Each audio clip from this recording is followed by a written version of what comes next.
অনুভূতি তো অত্যন্ত আনন্দময় এবং একই সঙ্গে বিষাদময়। এই জন্য যে আমাদের দলের প্রয়াত চেয়ারপারসন দেশনেত্রী বেগম খালেদা জিয়া তিনি এই অভূতপূর্ব বিজয় দেখে যেতে পারলেন না এবং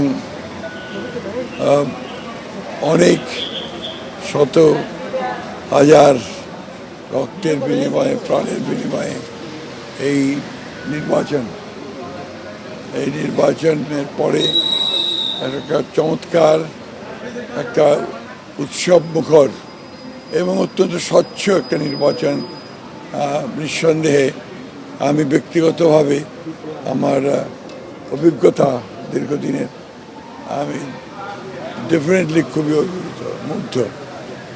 এই ট্রেন্ড যদি আমরা চালাতে পারি, এই ধারাবাহিকতা আমরা রাখতে পারি, তাহলে গণতন্ত্রের ধারাবাহিকতাটা আমরা রক্ষা করতে পারি। সামনের দিনে চ্যালেঞ্জ কি দেখছেন?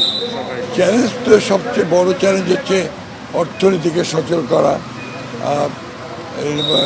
আইন শৃঙ্খলা পরিস্থিতিকে নিয়ন্ত্রণে রাখা, ন্যায় বিচার প্রতিষ্ঠা করা এবং দুর্নীতিকে নিয়ন্ত্রণ করা। This are the challenges main.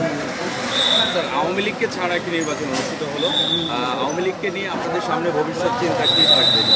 না, আওয়ামী লীগের ব্যাপারে তো পরিষ্কার যেটা আপনার সিদ্ধান্ত ইতিমধ্যে নিয়েছে নির্বাচন কমিশন, তাদেরকে নিষিদ্ধ করেছে, তাদের কার্যকলাপে পরবর্তীকালে বিভিন্ন রাজনৈতিক প্রেক্ষাপট থেকে উঠে আসবে পরবর্তী সিদ্ধান্ত।